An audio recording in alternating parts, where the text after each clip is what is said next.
क्यों है, मतलब आपको ऐसा क्यों लगता है कि हिंदू राष्ट्र जो है वो नहीं होना चाहिए? तो मेरे मन में बहुत तरह के सवाल पैदा होते हैं। पहला सवाल ये पैदा होता है कि हिंदू कौन है। दूसरा सवाल पैदा होता है कि हिंदू खतरे में किससे है। तीसरा सवाल पैदा होता है कि हिंदू क्यों खतरे में होगा किसी से भी। तो इस तरह के सवाल जब आते हैं तो मैं बहुत घबरा जाता हूँ, डर जाता हूँ कि मैं खतरे में हूँ और मुझे पता ही नहीं अगर मैं हिंदू हूँ तो। मैं ये विचार कर रहा हूँ कि जब चारों तरफ हिंदू राष्ट्र बन रहा है, मैं हिंदू कहाँ हूँ। ज्योतिबा फूले को पढ़ने लगता हूँ तो गुलामगिरी में वो कहते हैं कि ये तो पूरा पाखंड जो है भाई, ये तो अंधविश्वास है, गुलामी, मानसिक गुलामी का तंत्र है।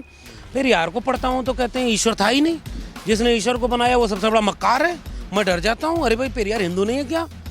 भगत सिंह को पढ़ता हूँ, भगत सिंह कहते हैं मैं नास्तिक हूँ। आज गोडसे के दौर में गांधी की बात कर रहा हूँ। गांधी ने लिखा है कि अंबेडकर को जो काम करना था उन्होंने किया। अब इस देश के सवर्णों का इम्तिहान है। इस देश के सवर्ण हिंदू जो बने हैं उनका ये इम्तिहान है कि वो कितना सुधार कर पाते हैं। गांधी के तुम नहीं हुए, तुमने गांधी को गोली मार दी। कितने दिन लोग भरोसा करेंगे भाई। मस्जिद के नीचे शिवलिंग आ रहा है, कुतुब मीनार के नीचे ये है, उसके नीचे ये है। कितने दिन ये चलेगा? कितने दिन लोग अपनी भूख, गरीबी, भूखमरी, बेकारी या शिक्षा, इसको भुला करके झुंझुना पकड़े रहेंगे? कितने दिन मीडिया बेकार रहेगा? कितने दिन जो है लोग अपने बच्चों के भविष्य को छोड़ करके हिंदुओं को बचाने एकजुट होंगे? हेलो दोस्तों, स्वागत है आपका द न्यूज़ वीक की इस खास पेशकश में। मैं सुमित चौहान हूं और मेरे साथ जाने माने विचारक, लेखक, बुद्धिजीवी डॉक्टर लक्ष्मण यादव हैं। और डॉक्टर लक्ष्मण यादव की वीडियो आप सब लोग देखते हैं, इनके वीडियो काफ़ी वायरल होते हैं, इंटरनेट पे जाना पहचाना नाम है। लेकिन इनकी जो बातें होती हैं उसमें, भाषणों में, वीडियोज़ में अक्सर आप एक बात का जिक्र करते हैं कि हिंदू राष्ट्र हकीकत नहीं बनना चाहिए, हिंदू राष्ट्र एक बुरा सपने के जैसा है। तो आज हम ये बात करेंगे डॉक्टर साहब से कि ऐसा क्यों है, मतलब आपको ऐसा क्यों लगता है कि हिंदू राष्ट्र जो है वो नहीं होना चाहिए, या उसको आप किस तरह से देखते हैं? क्योंकि जो भारत में ताकतें हैं वो तो उस तरफ बढ़ रही हैं, तो क्या आप उसे खतरे की तरह देखते हैं?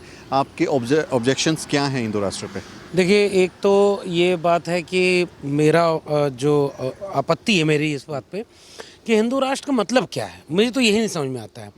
जो लोग हिंदू कहते हैं खुद को कि सनातन हिंदू हो, एक हो जाओ, तुम खतरे में हो, 80% तुम्हारी आबादी है फिर भी खतरे में हो, तो मेरे मन में बहुत तरह के सवाल पैदा होते हैं। पहला सवाल ये पैदा होता है कि हिंदू कौन है। दूसरा सवाल पैदा होता है कि हिंदू खतरे में किससे है। तीसरा सवाल पैदा होता है कि हिंदू क्यों खतरे में होगा किसी से भी। तो इस तरह के सवाल जब आते हैं तो मैं बहुत घबरा जाता हूँ, डर जाता हूँ कि मैं खतरे में हूँ और मुझे पता ही नहीं अगर मैं हिंदू हूँ तो। मैं इस सवाल को जब अपने अतीत में ले जाता हूँ तो पता हूँ कि हिंदू जैसी कोई एक पहचान ही नहीं है। हिंदू के भीतर कई तरह की संकल्पनाएं हैं। बाकी धर्मों की तरह तुलना करना इसका जो है उचित नहीं है। मसलन जैसे आप कहते हैं हिंदू या बाकी धर्मों की विशेषताओं की बात करते हैं। देखिए, इस जो बातें मैं कहने जा रहा हूँ इसी का हिंदू राष्ट्र वाले अपने लिए उपयोग भी करते हैं, लेकिन हमें उसी से उसकी काट जोड़नी है। बाकी धर्मों में क्या होता है? एक किताब, एक देवता, एक उपासना पद्धति और एक धर्म के मानने वाले लोग। फिर उसकी व्याख्याएं भले अलग अलग हों, जैसे हिंदुओं, जैसे मुसलमानों में है शिया सुन्नी, हो सकता है अलग अलग हैं, अहमदिया अलग अलग हैं, और उनके बहसों को, विमर्शों को भी अलग अलग आप देखते हैं।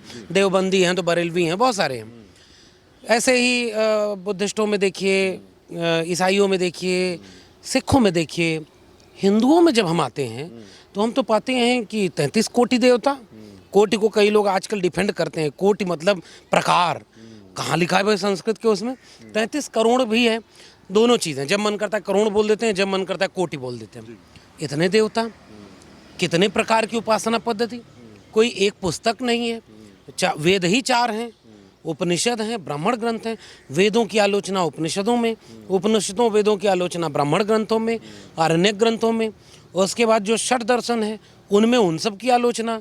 सांख्य और वैशेषिक पदार्थवादी दर्शन है जिसमें ईश्वर को ही नहीं मानते। वो कहते हैं प्रकृति से और पुरुष से पदार्थ बनता है, पदार्थ से प्रकृति बनी है। चार्वाक और लोकायत हैं, वो इनके दर्शन के खिलाफ जाते हैं। यावत जीवेत सुखम जीवेत ऋणम कृत्वा घृणम पवेत भस्मीभूत से शरीर पुनर्जन्म कुतः भवेत। पूरे हिंदू धर्म की संकल्पना पुनर्जन्म पे टिकी है। ये करें पुनर्जन्म कुतः भवेत। मैं घबरा जाता हूँ कि ये कौन सा, और जबकि बहुत ज़्यादा समयांतराल भी नहीं है। फिर मैं देखता हूँ कि उसी हिंदुत्व के, या जिसे वो हिंदू कहते हैं, उसी खिलाफ गौतम बुद्ध का आंदोलन चल रहा है, उसी के खिलाफ महावीर जैन का आंदोलन चल रहा है। फिर उसके खिलाफ आंदोलन हिंदू धर्म वाले कर रहे हैं, फिर उसके बाद भक्ति मूवमेंट संतों का आंदोलन खड़ा हो गया। कबीर उसी के बीच में आकर के कहते हैं तुम कद बाबन हम कद सूद हम कद लोहू तुम कद दूध, अरे इन दो रान पाई हिंदुन के हिंदुआई देखी तुर्कन की तुर्काई। कबीर जब कहते हैं कि तू कहता कागज की लेखी मैं कहता आखन की देखी, मैं चाहता सुलझावन हारी तू देता उलझाई रे, मेरा तेरा मनवा कैसे एक होई रे। फिर मैं सोचता हूँ कबीर हिंदू नहीं थे क्या? फिर मैं सोचता हूँ कि रैदास ने क्यों लिखा कि जस केलन के पात पात में पात, तस मानुष के जात जात में दात, हिंदू पूजे देहुरा मुसलमान मसीद, इन दोनों में अल्लाह राम नहीं कह रहे। ये कौन लोग कह रहे हैं भाई? मैं फिर घबरा के, जब वो है ना एक शेर कि अब तो घबरा के यूँ कहते हैं कि मर जाएंगे, मर के भी चैन न पाया तो किधर जाएंगे। तो मैं बहुत घबरा रहा हूँ। मैं ये विचार कर रहा हूँ कि जब चारों तरफ हिंदू राष्ट्र बन रहा है, मैं हिंदू कहाँ हूँ? ज्योतिबा फूले को पढ़ने लगता हूँ तो गुलामगिरी में वो कहते हैं कि ये तो पूरा पाखंड जो है भाई, ये तो अंधविश्वास है, गुलामी मानसिक गुलामी का तंत्र है। फिर यार को पढ़ता हूँ तो कहते हैं ईश्वर था ही नहीं, जिसने ईश्वर को बनाया वो सबसे बड़ा मक्कार है। मैं डर जाता हूँ, अरे भाई पेरियार हिंदू नहीं है क्या? भगत सिंह को पढ़ता हूँ, भगत सिंह कहते हैं मैं नास्तिक हूँ, क्योंकि ये आस्था ये बेकार की बात है, ये अतार्किक है, अवैज्ञानिक है, मनुष्य विरोधी है। भगत सिंह पूरा लेख लिख देते हैं मैं नास्तिक क्यों हूँ। मैं घबरा जाता हूँ, भगत सिंह हिंदू नहीं थे क्या? ये और तो और छोड़िए, गांधी और नेहरू की बात कर लें। आज जब हम लोग आज बात कर रहे हैं तो आज नेहरू का दिन है। नेहरू अगर हिंदू होते तो सोमनाथ मंदिर का उद्घाटन करने नेहरू क्यों नहीं गए भाई? बनारस में जब प्रथम नागरिक थे राजेंद्र प्रसाद, तो राजेंद्र प्रसाद गए ब्राह्मणों की पूजा करने और पैर धोने थाली में। नेहरू ने पत्र लिखा, राजेंद्र प्रसाद आपने जो है इस पद का अपमान किया। राजेंद्र प्रसाद का हम सोमनाथ मंदिर को उद्घाटन में जाएंगे, नेहरू ने कहा नहीं जाना चाहिए, एक व्यक्ति के लिए ठीक नहीं। नेहरू क्या थे भाई? मंदिर बनवाना चाहिए था नेहरू को, IIT बनवा रहे थे, इंस्टीट्यूट बनवा रहे थे। नेहरू से अंबेडकर ने कहा कि नेहरू सहमत थे हिंदू कोड बिल पर और कहे कि इसको लाना चाहिए, अंदर से दबाव आया। तो ये जो हिंदू कोड बिल के खिलाफ थे वो वाले कौन हिंदू थे? और अंबेडकर, नेहरू, ये सब जो हिंदू कोड बिल के समर्थन में थे, ये कौन वाले नेहरू थे, कौन वाले हिंदू थे? नेहरू अंत में थोड़ा दबाव में आ गए। नहीं, कहीं कहीं हम नेहरू से असहमत हो लेते हैं, कहीं कहीं हम गांधी से असहमत हो लेते हैं कि कई जगह पे गांधी में दिक्कत है। फिर भी गांधी को गोली किसने मार दी भाई? वो हिंदू था और वो कह रहा है हिंदू धर्म के लिए गांधी बहुत बड़ा दिक्कत है भाई। अम्बेडकर कह रहे हैं कि हिंदुओं के लिए गांधी बन गए क्योंकि वर्ण व्यवस्था मानते हैं। गोडसे कह रहा है गांधी हिंदुओं के लिए बाधा, गोली मार दी। गांधी बीच में कहाँ गया? मैं इसलिए बड़ा परेशान होता हूँ और मुझे ऐसा लगता है सुमित जी, इस तरह का कोई एक पहचान नहीं है जिसे वो हिंदू राष्ट्र के रूप में तब्दील कर रहे हो। ये पूरी हजारों साल के सांस्कृतिक इतिहास की व्याख्या आप करें, कभी ऐसा नहीं रहा होगा कि ये एक वर्चस्वशाली ताकत है, एक upper caste upper class male hegemony है जो हजारों साल पहले से रही है, पावर में रही है। ऐसा भी नहीं रहे कि वही पावर में रहे, इस देश के OBC भी पावर में रहे, इस देश के दलित भी पावर में रहे। इन्हें बाकायदे पावर से हटाया गया, इन्हें शूद्र बनाया गया। फूले भी कहते हैं, अम्बेडकर भी कहते हैं, इन्हें अपमानित किया गया। हम ऐसे लोग नहीं थे। इसलिए जब मैं सोचता हूँ कि शूद्रों और आदिवासियों को, OBC को कौन अपमानित किया भाई? एक तो हो गई अतीत की बात। मेरी टिप्पणी ये है कि इसीलिए मैं कहता हूँ हिंदू राष्ट्र नहीं बन पाएगा, क्योंकि हिंदू राष्ट्र मतलब क्या? कौन सा वाला हिंदू राष्ट्र? ये वेदों पुराणों वाला, गीता वाला, रामचरितमानस वाला, या कबीर रैदास वाला, बुद्ध वाला, या जो है चारवाक लोकायत वाला, सांख्य वैशेषिक वाला, आर्यभट्ट वाला? अरे तुम कहते हो चरक धन्वंतरी तुम्हारे थे, तुम किसको बढ़ावा दे रहे हो? अंधविश्वास को, वेद पुराण को। आज के समय में बस अंतिम बात ये कहूँ, आज जब ये कहते हैं कि आप पॉलिटिकल पावर में हैं, हर मंदिर के नीचे मस्जिद खोज ले रहे हैं, हर जगह मस्जिद गिरा दो, मंदिरों, इतना ही है हिंदू एकता। ये वो एकता है जो पहले आपके सामने एक दुश्मन खड़ा कर रही है, आपके अंतर विरोधों को ख़त्म कर रही है। दलित को क्यों मारा ब्राह्मणों ने, OBC के साथ अन्याय क्यों किया गया सत्ता द्वारा, आदिवासियों की जल जंगल ज़मीन के खिलाफ कौन खड़ा था? मुसलमान तो तीनों जगह नहीं थे, मुसलमान तो बहुत बाद में आए साहब। तो ये जो अंतर विरोध है इसको छिपा लें, बाहर से एक एकता दिखा लें, उस हिंदू राष्ट्र के नाम पर उस सबको आंदोलित कर दें, राज का मलाई खाएं हम। आपने एक वैचारिक पक्ष रखा कि क्यों हिंदू एक विचार जिसमें समानता नहीं है, जिसमें आपस में संबंध नहीं है, ये वैचारिक पक्ष हो। अगर व्यवहारिक पक्ष पे हम बात करें तो जातियाँ, तमाम वर्ण, रंग, भाषा, तमाम तरीक़ों पे बटा हुआ हमारा देश है।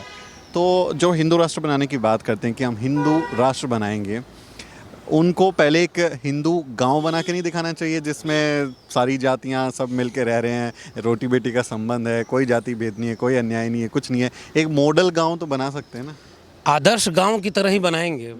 आदर्श गांव जो सांसद निधि से लिए थे कि उसको गोद ले रहे थे, पता नहीं वो गोद में है या चले गए, बड़े हो गए, बुलेट ट्रेन नहीं चली, ये वो लोग नहीं हैं। 15 लाख नहीं मिला, रोज़गार देंगे, अच्छे दिन ले आएंगे, देश को बदलेंगे, बदल दिया इस देश को। इनके किसी भी काम पर आप भरोसा नहीं कर सकते कि ये क्या करेंगे।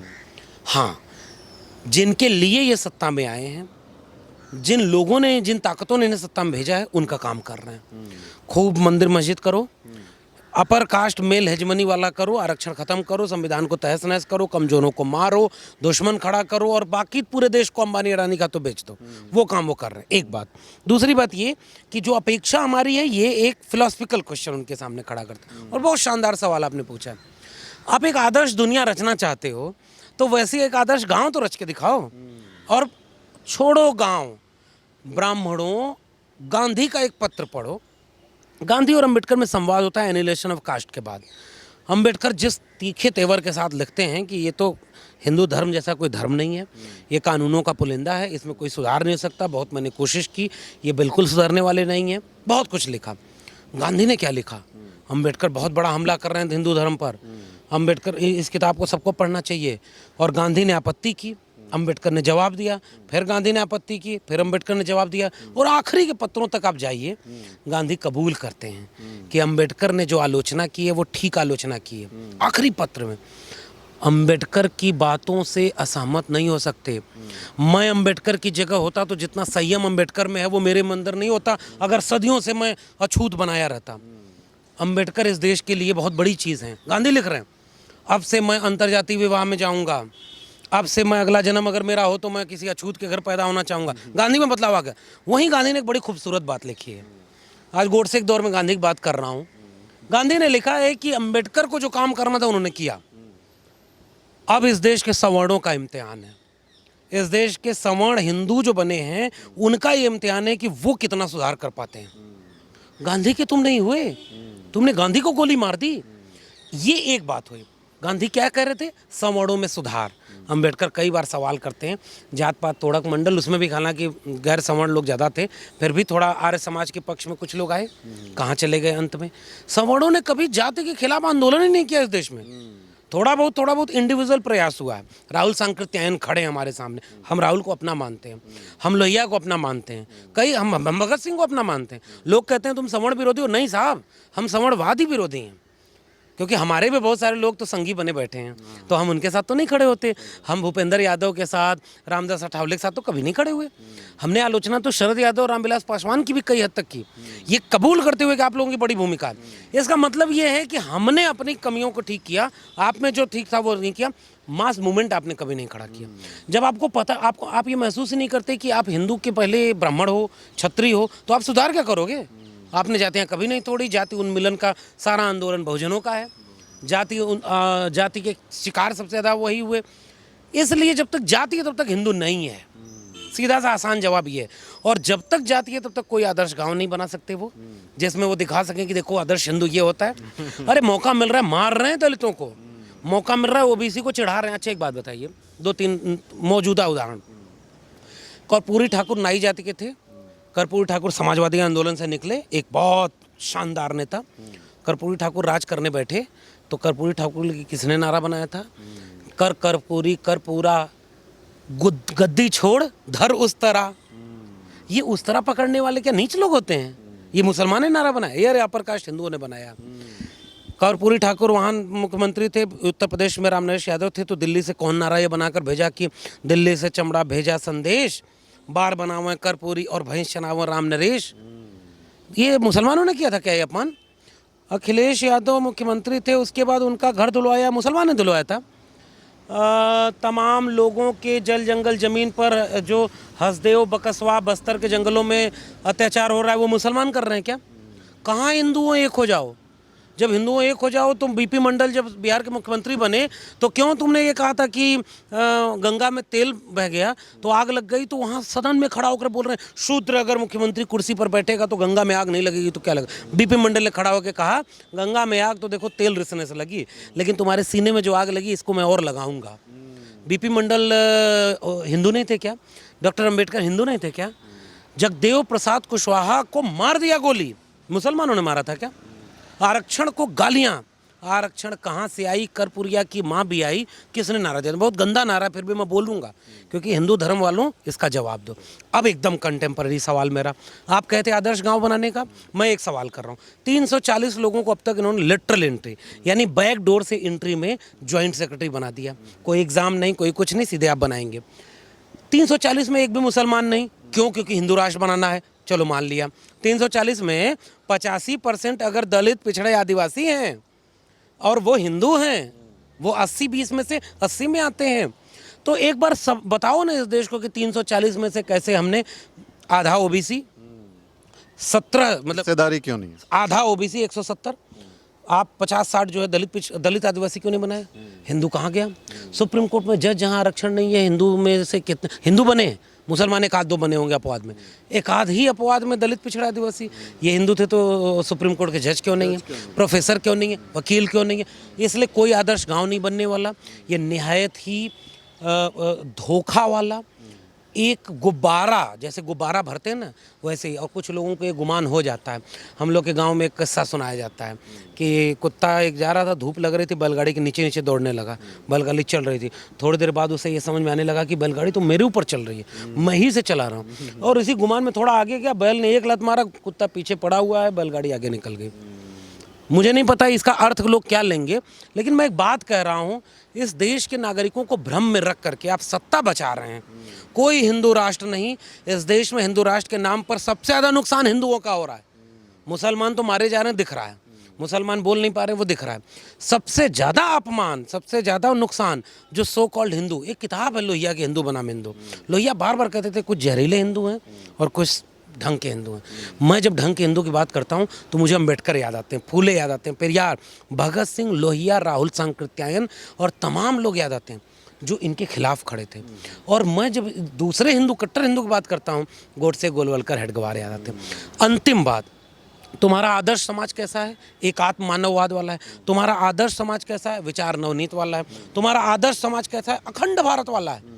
अखंड भारत का मतलब क्या है भाई? 15 करोड़ मुसलमानों का क्या करोगे? 15 करोड़ मुसलमान तुम झेले नहीं जा रहे, 45 करोड़ बाहर से और ले आओगे, जो कि कभी नहीं हो सकता। इस देश के जो हिंदू बने बैठे हैं ना लोग, मेरे ओबीसी समाज के लोग, मैं ये कह रहा हूँ कि जैसे दलित धर्म का विरोध कर लेता है ना, ओबीसी नहीं कर पाता, क्योंकि वो उस तरह से सोशल कल्चरल चीज़ में रहा भी नहीं। इसलिए ओबीसी को क्या करना चाहिए? ओबीसी को एक बार खोजना चाहिए, पुजारी तुम्हारे क्यों नहीं बने, और कृषक चेतना वाला धर्म तुम्हारा था। ओबीसी के जो लोक धर्म था ना, उस लोक धर्म में कोई पंडा पुरोहित नहीं था, कोई मंदिर नहीं था, कोई पुजारी नहीं था। हमारे यहाँ आज भी यादवों के यहाँ काशी बाबा की पूजा होती है। काशी बाबा की पूजा में कोई पुजारी नहीं होता, वो फसलों की पूजा करते हैं। कहाँ? अरे ओबीसी लोगों, वापस लौटो अपने लोक धर्म पर। वहाँ पंडा पुजोरी नहीं है, वहाँ कोई कर्मकांड नहीं है, प्रकृति पूजा है। शादी विवाह क्या? प्रकृति पूजा, बीच में पुंडा पुरोहित आ गया। इसलिए पुरोहितवाद, कर्मकांडवाद, ये है हिंदू धर्म। और इसमें हम बार बार ये आखिरी बात कह रहे हैं, शिक्षा रोजगार नहीं बचाना, देश को बेच देना, ये हिंदू राष्ट्र है। इसलिए मैं इसका विरोध करता हूँ। इसमें आखिरी सवाल के तौर पे मैं आपसे बाबा साहब का जिक्र करूंगा। वो हिंदू राष्ट्र पे एक टिप्पणी करते हैं अपनी किताब में और कहते हैं कि ये सबसे बुरा होगा अगर हिंदू राष्ट्र बनता है। आप चूँकि एक पब्लिक इंटेलेक्चुअल हैं और इस विषय पे आप लगातार बोलते रहते हैं, अगर हिंदू राष्ट्र हकीकत बनता है तो आपको कौन से खतरे नज़र आते हैं? देखिए, एक तो 21वीं सदी में जब हम खड़े होकर के एक आधुनिक राष्ट्र राज्य की अवधारणा के बीच, आधुनिक ज्ञान विज्ञान व तकनीक के बीच जी रहे हैं, वर्तमान को समझना चाहिए। ये 1000-2000 साल पीछे पलटकर कभी नहीं ले जाया जा सकता। नंबर एक, कभी नहीं जा, असंभव है। ये आप कुछ दिन के लिए लोगों को भटकाने के लिए कर सकते हैं कि वेदों की ओर लौटो, हम हिंदू राष्ट्र बनाएंगे, ऐसा बन ही नहीं सकता। इतिहास की स्वाभाविक गति आगे की तरफ है, वो पीछे लौट ही नहीं सकता। नंबर एक बात, जब मैंने आधुनिक ज्ञान, विज्ञान, शिक्षा, तर्क, विवेक, वैज्ञानिकता की बात की, तो यह हिंदू राष्ट्र की संकल्पना घोर विपरीत है इसके। वो कर्म कांड और आस्था पर आधारित है। इसलिए मैं कई बार कहता हूँ कि ये नहीं बन सकता। तीसरे, गोबर में कितने दिन विज्ञान ढूंढेंगे आप? कितने दिन मान के चलेंगे? आपके मोबाइल में इंटरनेट ढंग से काम नहीं कर रहा। मैं महाराष्ट्र गया था, मध्य प्रदेश गया पिछले दिनों, और कई गांव ऐसे गांव में चले जाओ तो नेटवर्क ही नहीं है। Normal network, calling network, internet की बात छोड़ो। महाभारत में इंटरनेट कितने दिन मानोगे भाई? जीरो खोज हुई, विश्व का सबसे बड़ा दर्शन, पुष्पक विमान बना है, अरे उसी से होते होते तो आ गया कि बाल नरेंद्र मगरमच्छ का बच्चा लेके आ रहा है। ये चल ही नहीं सकता। बहुत दिन तक कितने दिन लोग भरोसा करेंगे भाई? मस्जिद के नीचे शिवलिंग आ रहा है, कुतुब मीनार के नीचे ये है, उसके नीचे ये है, कितने दिन ये चलेगा? कितने दिन लोग अपनी भूख, गरीबी, भूखमरी, बेकारी या शिक्षा, इसको भुला करके झुंझुना पकड़े रहेंगे? कितने दिन मीडिया बिका रहेगा? कितने दिन जो है लोग अपने बच्चों के भविष्य को छोड़ करके हिंदुओं को बचाने एकजुट होंगे? अरे छोड़ दो मस्जिद, मंदिर मस्जिद का। बाबा साहब ने जिस अर्थ में बोला था, यह हिंदू राष्ट्र, हिंदू धर्म स्वतंत्रता, समानता व बंधुत्व विरोधी है, यह लोकतंत्र से मेल नहीं खाता। ये दो बातें मुझे उस पूरे कोटेशन की बहुत अच्छी लगती है। हमारे पास आज भी राजनीतिक, सामाजिक रूप से, राजनीतिक व्यवस्था के लिहाज से लोकतंत्र का विकल्प नहीं बन पाया है। बनना चाहिए, कम्यून बनना चाहिए, बहुत सारे विकल्प हैं। बेगमपुरा का ख्वाब रविदास ने भी देखा था। लेकिन फिलहाल हमारे पास एक लोकतंत्र, एक जैसा भी है वैसा है। इस लोकतंत्र का तकाजा क्या है? संविधान। और संविधान का तकाजा क्या है? जनता के लिए, जनता द्वारा, जनता प्रशासन। उसमें जनता लिखा है, उसमें कोई जाति, कोई धर्म लिखा ही नहीं। तुम कैसे मुसलमानों के खिलाफ पूरे देश में जहर बोकर के हिंदू राष्ट्र बना सकते हो जब तक लोकतंत्र जिंदा है? तुम कैसे इस देश के केवल अपर कास्ट लोगों को 340 पदों पर लेटरल एंट्री दे करके कुलपति, व्यवसायी, वकील, जज, प्रोफेसर, वाइस चांसलर, प्रिंसिपल सब तो बनाए बैठे हो? मैं उदाहरण बार बार क्यों देता हूँ? एक कुलपति है हमारे दिल्ली विश्वविद्यालय का। कितने कुलपति दलित, पिछड़े, आदिवासी बने? अब तक 100 साल पूरा हो गया दिल्ली विश्वविद्यालय के। गिना के बताओ कहाँ तो तुम्हारा हिंदू राष्ट्र? 82 डिग्री कॉलेज मेरे अपने दिल्ली विश्वविद्यालय में इसमें हैं। 82 में मुझे जहाँ तक अंदाजा, एक भी दलित, पिछड़ा, आदिवासी, मुसलमान नहीं होगा प्रिंसिपल। बने होंगे अब तक 2-4 बने होंगे। सैकड़ों प्रिंसिपल जो बने सब अपर कास्ट क्यों बने भाई? मैं बार बार कह रहा हूँ, आधुनिकता विषमता को जन्म देती है, वो नए किस्म की विषमता है, वर्ग की है। जाति, धर्म, लैंगिक सियासत इसका इस्तेमाल करती है हिंदू धर्म के नाम पर एक करने का। या जो खतरा है वो, ये खतरा मैं कहता हूँ कि हमारी पीढ़ी को बर्बाद करने के लिए। ये पीढ़ियाँ बर्बाद नहीं कर पाएगा। आने वाली पीढ़ियाँ हो सकता है हमको हमसे नाराज हों कि तुम्हारे सामने हो रहा था, तुम लोग क्यों नहीं रोक पाए। लेकिन आने वाली पीढ़ियाँ हमारी आलोचना करेंगे, हम नज़र नहीं मिला पाएंगे क्योंकि हम नहीं रोक पा रहे हैं। लेकिन वो बहुत नाराज़ होंगी कि उनके लिए क्या छोड़ कर गए। मेरे लिए मेरे पुरखे छोड़ कर गए एक अच्छी प्रकृति, संसाधनों से भरी प्रकृति, संविधान, मंडल कमीशन, पढ़ने लिखने का अधिकार, सोचने समझने का है। गांव से चलकर यहाँ प्रोफेसर बन गया, मुझे तो विरासत में ये मिला। मेरी अगली पीढ़ी को विरासत में क्या मिलेगा? ज्ञानवापी, मंदिर मस्जिद, हिंदू धर्म, ये वो। कितना अफसोस होगा हमें अपनी आने वाली पीढ़ियों को ये सब दे करके। इसलिए हर हाल में इसे रोका जाना चाहिए, बाबा साहब के उसी कोटेशन का आखिरी वाक्य, वरना हम घाती होंगे। और ये हिंदू राज इस देश के वंचित, शोषित, कमेरा विरोधी है। ये हिंदू राष्ट्र महिला विरोधी है। पूरा आतंक जो हिंदू राष्ट्र के नाम पर, उसमें महिलाएं कहाँ खड़ी हैं? दंगा करा रहे हो पुरुषों के बल पर। शहरी पढ़े लिखे थोड़े बहुत हैं, कोई नेता का बेटा मारा नहीं जा रहा उसमें। कोई, अरे अभी पिछले दिनों शिवराज सिंह चौहान, आपने वीडियो बनाई थी, उनका बेटा बाहर डिग्री ले रहा है, लोग उसको गर्वान्वित हो रहे हैं। एक अच्छे पिता हैं शिवराज सिंह चौहान, बाकी पिताओं को तुम क्यों नालायक पिता बना रहे हो? और बाकी जो नालायक पिता हैं इस देश के, उनसे मैं पूछ रहा हूँ, आप देख लो आपके बच्चे कहाँ, उनके बच्चे कहाँ।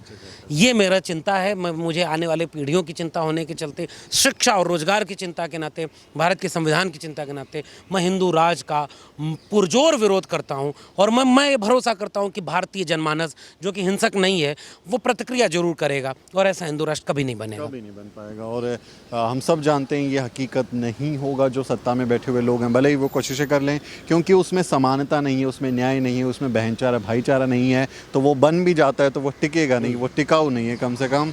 और जैसा आपने कहा कि भविष्य पीढ़ियाँ हमसे सवाल करेंगी, तो मुझे लगता है जब वो सवाल करेंगी तो देखेंगे, डॉक्टर लक्ष्मण यादव और सुमित चौहान इस बारे में जिक्र कर रहे थे ये वीडियो, इस तरह की चर्चाएं मुझे लगता है एक सबूत के तौर पे काम करेंगी कि लोग थे जिन्होंने विरोध किया, ऐसे लोग नहीं थे जो लेट गए, कुछ लोग विरोध करने वाले भी थे।